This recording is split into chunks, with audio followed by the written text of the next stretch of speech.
All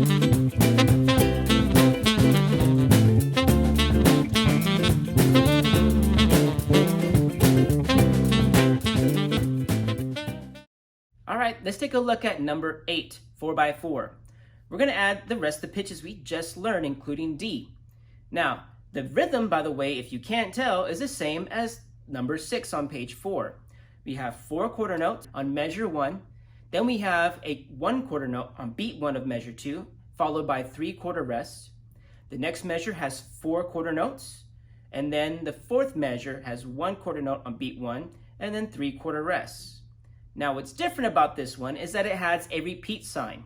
A repeat sign is just like a final bar line, but what's added to it is there are 2 dots to the left of it, one on the 3rd space and one on the 2nd space. Those 2 combined, the dots in the final bar line, make up the repeat sign. That tells you to play the piece again, or a specific section of music, okay? So right here, we're gonna play all 4 measures one more time without stopping the beat and without stopping the air, right? We're gonna just breathe on beat 4 of measure 4, and as soon as measure 4 is done with that beat 4 rest, we go right to beat 1 of measure 1, and we continue playing just like we did the first time. So a repeat sign is just to do it again, essentially, okay? And so we'll play this exercise number 8 2 times. Let's go over first how we move our fingers from pitch to pitch and the mechanics of that. I'm gonna bring it up here a little bit so you can see. We're gonna start with 4 Ds at the first measure. So our thumb's already down, our first finger and our second finger are down. Now we're gonna play for 4 counts that beat, or that pitch. Then on measure 2, beat 1, we're gonna switch to E.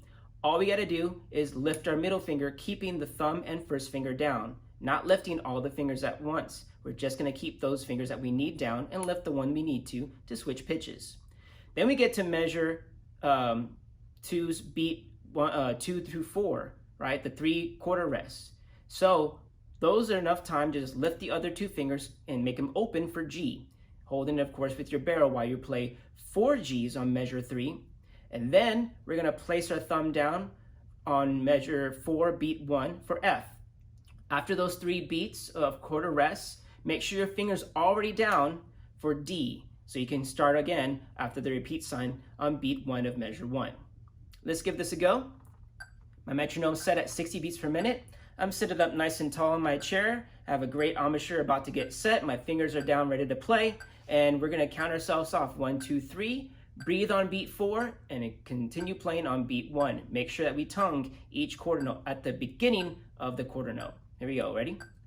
1, 2, 3.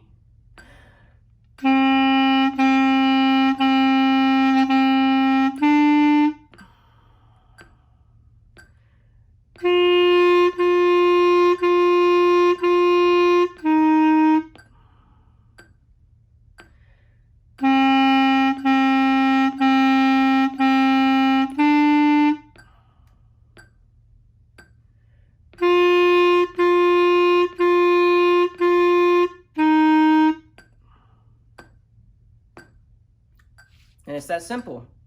Now, what you may also notice is that playing from G to F may be a little tricky because your fingers may have been completely off or they weren't hovering right above where they're supposed to be. And so you had to find that F. What you need to be worried about is always hovering your fingers and your hand in the same spot, or else, yeah, you're gonna be trying to find where your thumb needs to be. If you keep your hand always in the same shape, all you gotta do is move from your knuckles for every fingering, keeping the natural curve of your hand over the keys and the finger holes. Make sure you're doing that always when you're practicing.